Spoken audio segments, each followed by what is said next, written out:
The auditorium sound system echoed. March 23rd. Just one more step waiting for Walter to finish signing the supplemental insurance form, and the accident at the sheep barn will look as natural as can be.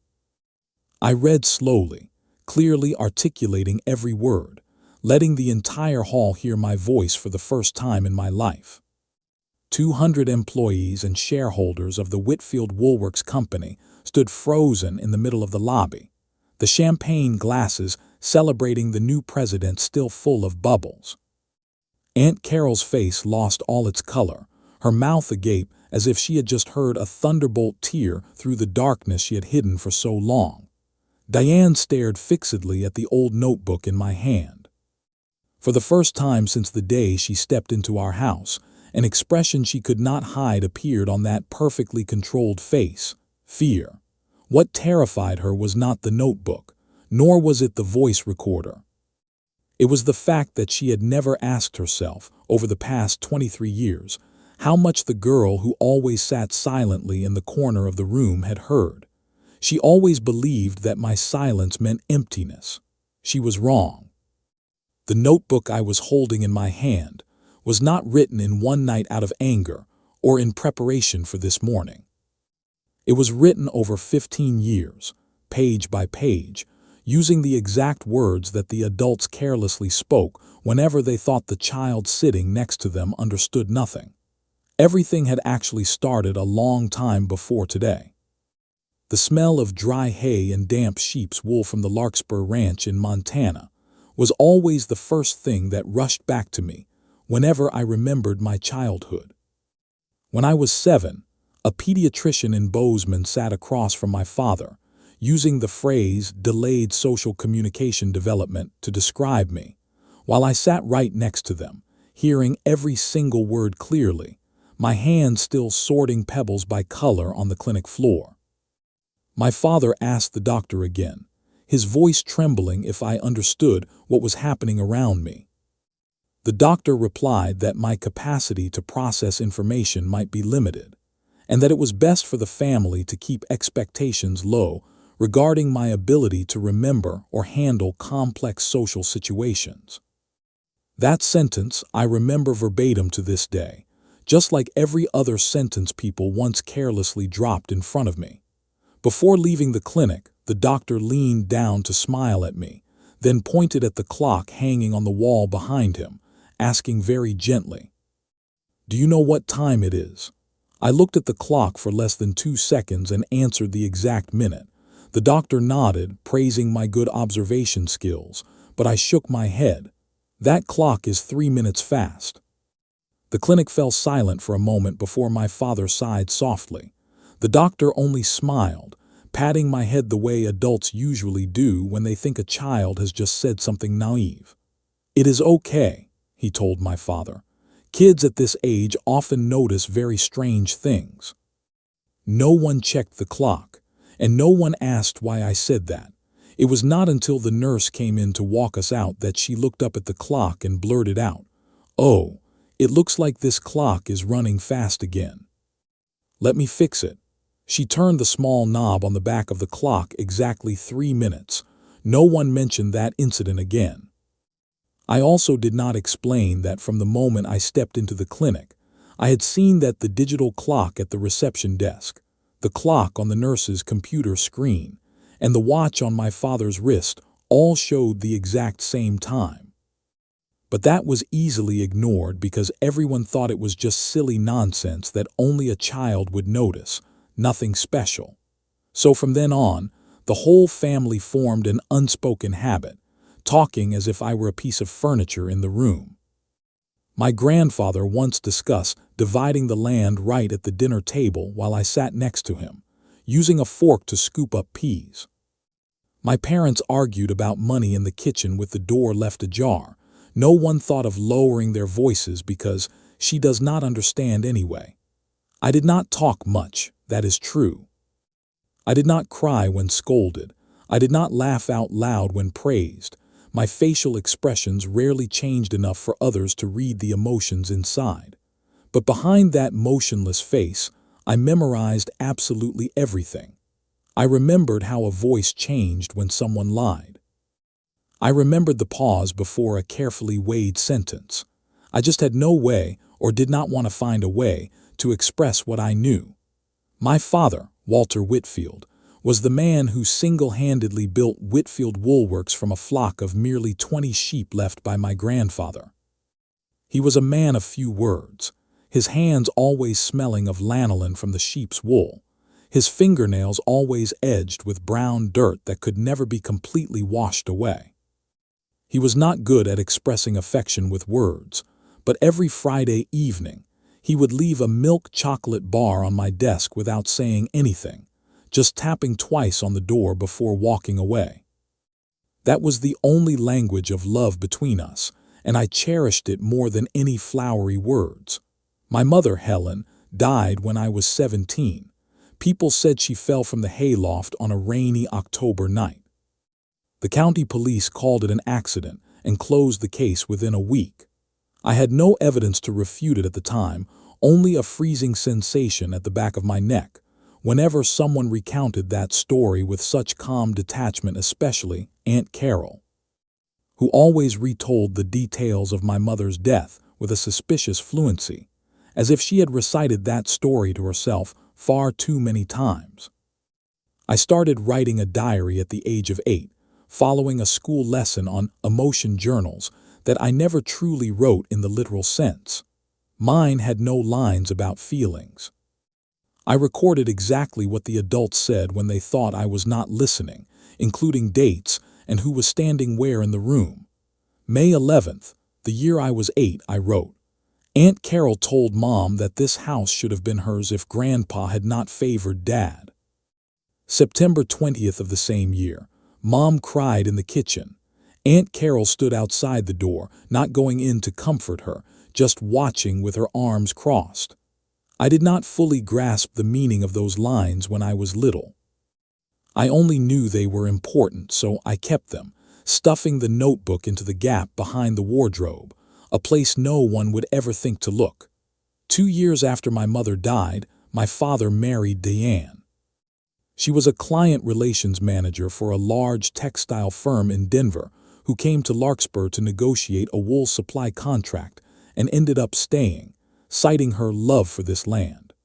The first time Diane met me, she knelt down to my eye level, speaking in a honey-sweet voice that she would be my big friend, while her eyes swept over me very quickly, assessing me exactly the way someone looks at a piece of furniture that needs to be rearranged out of the way. Diane treated me with calculated gentleness, as if performing the role of the kind stepmother for an audience. In front of the neighbors, she often patted my head, saying things like, "This special girl requires a lot of patience," in a tone full of noble sacrifice. But the moment it was just the two of us, she would instantly change her tone, ordering me to clean the sheep pens or to silently disappear from the living room because guests are arriving soon. Do not make them uncomfortable. Aunt Carol, my father's biological sister, moved into a small house just a 15-minute drive from the ranch 2 years later, using the excuse of helping take care of the family, when she saw my father starting to weaken. Those two women, though recently acquainted, quickly became an oddly inseparable pair. They were always whispering behind the closed kitchen door, abruptly changing the subject whenever my father entered the room, and exchanging brief glances every time my name was mentioned in someone else's conversation. My father began coughing up blood during the winter I turned 20. The doctor in Bozeman diagnosed severe heart failure, along with a lung tumor that required close monitoring. He still tried to go out to the sheep barn every morning, while the sun had not yet pulled back its black curtain and swept away the cold fog, even though his steps had significantly slowed. And the hands holding the wool shears trembled so much that I had to sneak out and help him from a distance without letting him notice.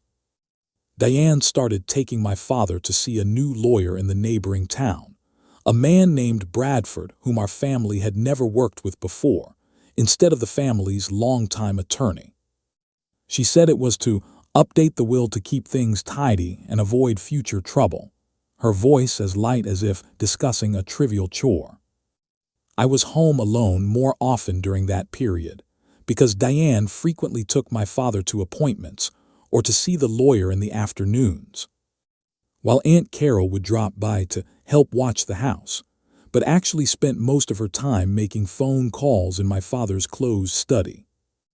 No one noticed when I sat on the stairs right above the study, where sounds echoed up strangely clear through the old heating pipes my grandfather had installed decades ago. On a Tuesday evening in January of that year, I heard Aunt Carol's voice, Diane's voice, and lawyer Bradford's voice. They were discussing transferring the primary beneficiary name of my father's $4 million life insurance policy from my name to Diane's.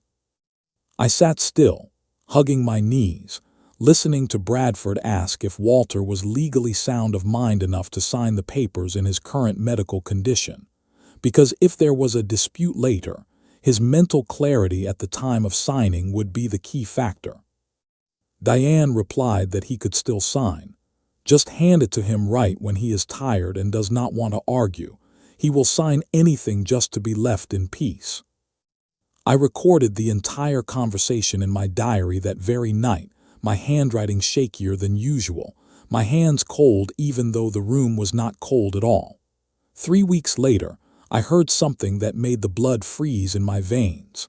Aunt Carol said, her voice so low that I had to press my ear completely against the wooden floor to hear clearly that if they waited for my father to die of his illness, the insurance payout would be delayed by months of investigation due to his complex medical records.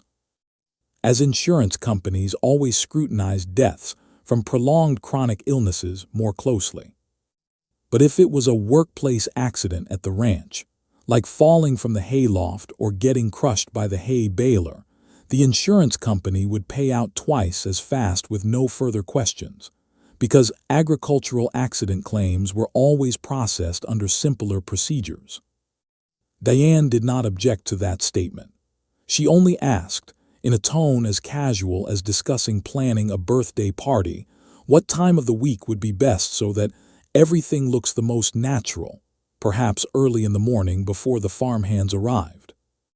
I backed away from the heating vent inch by inch, trying not to let my knees touch the floorboards beneath me. My heart pounded so hard that, for the first time in years, my own heartbeat became the loudest sound I could hear. Just as I was about to stand up, the wooden floor let out a very faint creak. The conversation below stopped instantly. No more rustling of papers, no more shifting of chairs, only a silence that stretched out suffocatingly. "Is someone up there?" Diane's voice rang out. I held my breath. My hands gripped the diary so tightly that the edges of the paper dug deep into my palms. I heard footsteps heading toward the stairs, step by step, slowly, rhythmically. Each step felt as if it were stomping directly onto my chest. The old staircase of the house always creaked on the 3rd and 6th steps. I had known that since I was very small. The first creak sounded, then the second. I closed my eyes. If Diane looked up, she would see me right away. Right at that moment, a farmhand shouted from the yard, asking where Walter was to check the newly repaired tractor. Diane stopped. I heard her click her tongue softly, turn around, and walk down. The study door closed once again. Only when the sound of their conversation faded did I realize I was still holding my breath. When I stood up, my legs shook so much that I had to hold onto the wooden wall just to walk back to my room. I did not cry. I did not scream. I got up, went to my room, wrote down every single sentence into my diary, clearly noting the date and time, and then turned off the light to sleep like any normal night. The next morning, I still ate breakfast with the whole family, still nodded when Diane asked if I wanted more toast, still watched my father slowly eat his sunny-side-up eggs without revealing anything that was churning in my chest. No one noticed anything unusual on my face, because my face inherently never showed much anyway, and that, for the first time in my life, became an advantage instead of a flaw. I started using my mother's old phone, a simple voice recorder model with no internet connection, so there was no fear of being hacked or tracked hiding it in the pocket of a coat hanging in the hallway near my father's study, whenever I predicted Diane and Aunt Carol would talk there. Based on observing their schedules for many weeks, I was not good at speaking, but I was good at waiting, and I was good at recognizing repeating patterns in other people's behavior. Over 7 months, I collected 6 audio clips, each no longer than 3 minutes, once almost getting caught when Aunt Carol suddenly opened the hallway door to get her coat, forcing me to pretend I was looking for a dropped scarf. Those 6 recordings were enough to piece together an undeniable chain of evidence. I also silently contacted, via a handwritten letter sent to an old address, my mother's former private attorney, a retired woman named Margaret, who still clearly remembered our family, to ask her how an audio recording could be used as legal evidence, and she patiently explained it to me through 3 reply letters emphasizing that I needed to keep the original format of the recordings intact without editing anything. The night before the ceremony, the house was strangely quiet.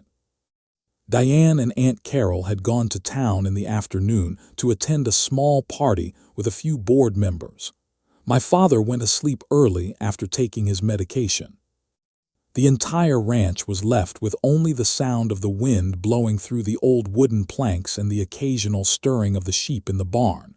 I sat alone at my desk. The diary lay open at the first page, then the second page, then the third. I turned the pages very slowly. The scribbled handwriting of an 8-year-old child gradually turned into neater lines with each passing year. There were pages with only exactly 1 sentence. There were pages completely filled, but they all shared one thing in common. Not a single line was written about my feelings, only the things other people had said. I gently placed my hand on the notebook's cover. This was no longer just a diary. It was 15 years of a life that no one had bothered to listen to. I looked over at the voice recorder lying next to it. If I stepped onto the podium tomorrow morning, there would be no going back. Diane would know. Aunt Carol would know. The whole company would know. Maybe people would still not believe me. Maybe they would look at me with pitying eyes again, just like they had for the past 23 years. I closed my eyes for a few seconds, then carefully put fresh batteries into the voice recorder.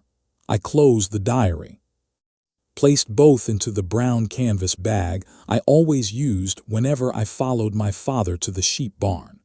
The next morning, I woke up earlier than usual. For the first time in many years, I knew exactly what I would have to say in front of a lot of people.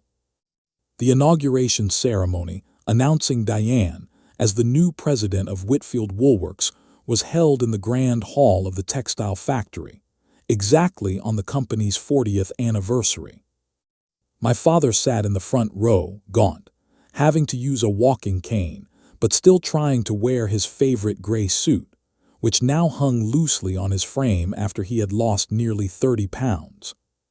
200 employees, partners, and a few local reporters were present, all raising their glasses to toast a new future for the company. Diane stood on the podium, wearing an expensive ivory-white dress, holding a champagne glass, preparing to read the inaugural speech pre-written by a PR firm in Denver, the speech paper carefully laminated so it would not get wrinkled. I stood in the corner of the room, as always, where no one paid attention to my presence. The host asked if anyone in the family wanted to say a few words of congratulations before Diane gave her official speech. Aunt Carol was about to stand up to accept on behalf of the whole family, as she always did on every occasion. I stepped forward, raising my hand to ask for the microphone. A soft murmur rippled through the hall, because throughout 23 years, no one had ever seen me voluntarily take a microphone. No one had ever heard me speak more than a few sentences in front of a crowd. I pulled out the worn fabric-bound notebook and my mother's small voice recorder from my coat pocket. My hands were not trembling. I pressed play. Aunt Carol's voice rang out through the speakers. Clear, cold, talking about the hay baler, talking about the sheep barn hayloft, talking about the payout that was twice as fast. No one moved. The champagne glass in the hand of a man standing near the stage tilted and spilled, the wine pouring onto his shoes without him even noticing. I turned off the recording, opened the diary to the exact marked page, and read continuously in a steady, unvarying tone. March 23rd, Aunt Carol said, waiting for Walter to finish signing the supplemental insurance form. The accident at the sheep barn will look as natural as can be. This girl is making things up. Diane snatched the main microphone on the podium, her voice completely losing its normal pitch. She has had cognitive issues since childhood.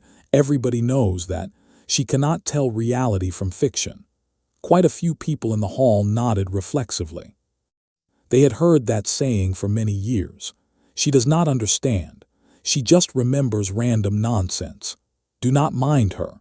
Those words had been repeated for so long that they had almost become a truth in everyone's eyes. A few employees started looking at me with hesitant eyes. Someone leaned down to whisper to a colleague.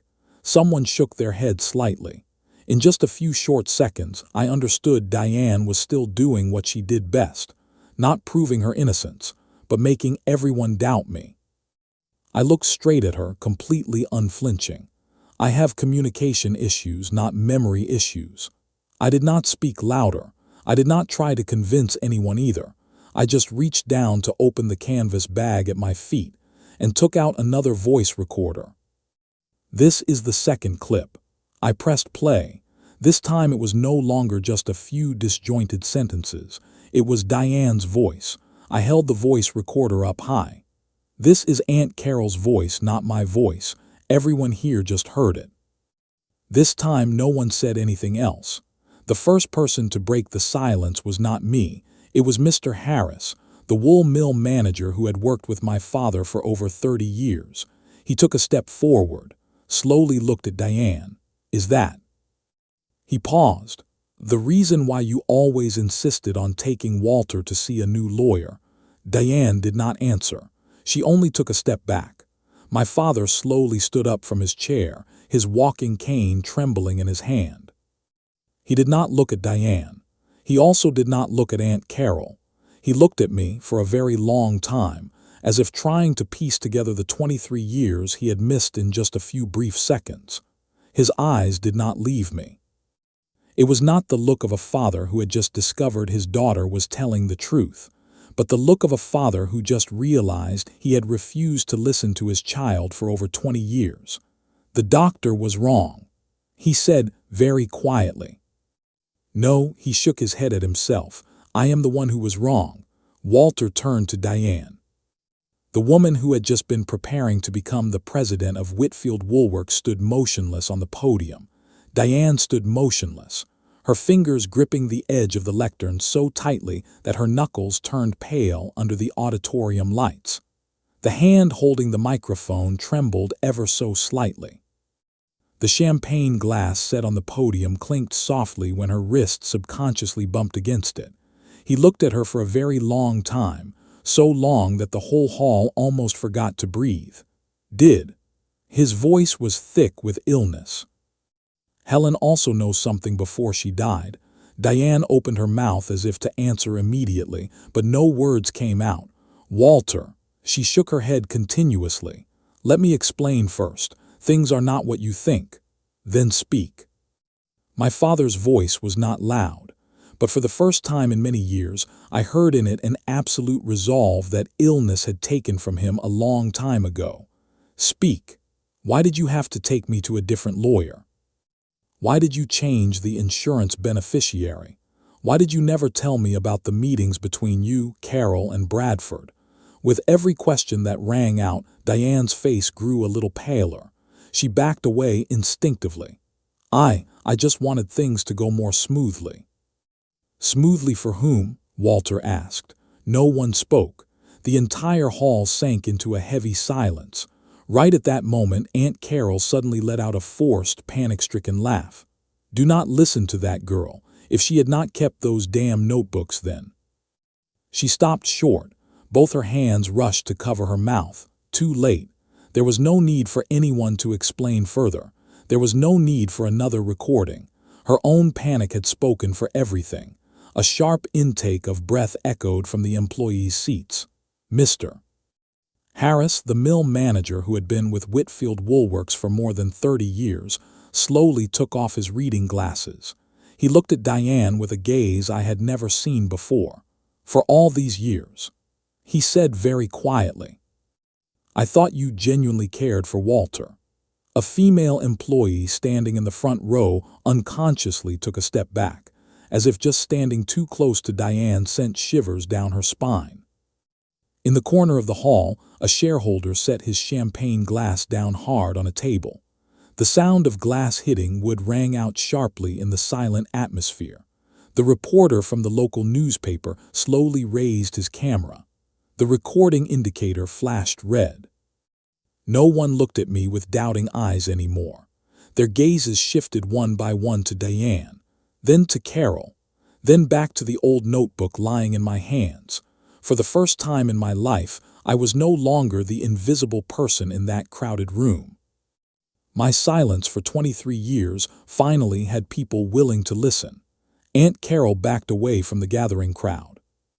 She walked backward toward the emergency exit, her hands raised as if trying to placate someone who was not there, her high heels stumbling on the steps, causing her to stagger and nearly fall. No one stopped her, and no one chased after her.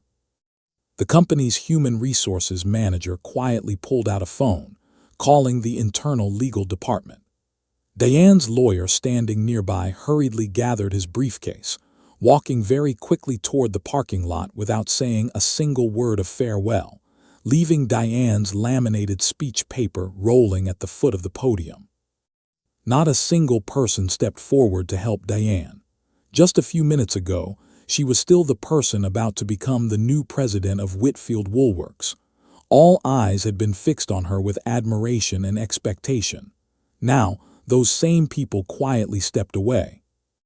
A board member gave a slight nod to the security team standing at the auditorium doors. 2 security guards approached, politely but firmly standing on either side of Diane. No one touched her, and no one needed to do so. The message was perfectly clear. A board secretary stepped up to the podium, gently retrieving the appointment dossier that still lay next to the untouched champagne glass. He closed the folder. "The voting session will not continue." He only said exactly one sentence. But just that one sentence was enough for everyone to understand that the seat Diane had pursued for years had vanished right before her eyes. The inauguration ceremony ended without any speeches being read. Employees dispersed into small groups, whispering, some pulling out phones to capture the moment Diane stood petrified on the podium. In the days that followed, the company's board of directors convened an emergency meeting, suspending Diane's presidential title right before she could sign any documents in that capacity. The county police reopened the file on my mother's death, based on an official request filed by lawyer Margaret, even though she knew well that it could take months or even years to reach a final conclusion. Bradford, the lawyer who helped draft the documents changing the beneficiary, voluntarily handed over all relevant files to the authorities in exchange for leniency, and his testimony further cemented what I had recorded. Less than 20 minutes later, police sirens wailed outside the factory gates. No more raising of glasses. No more celebratory music.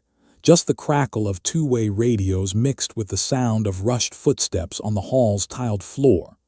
2 investigators walked in after hearing a summary of the situation from the company's legal department. They did not rush to conclude anything. They only requested to seal the entire voice recorder, the diary, and the related documents for investigation purposes. I placed the notebook on the table with both hands. For the first time in 15 years, it was no longer a secret known only to me. Walter stood next to me.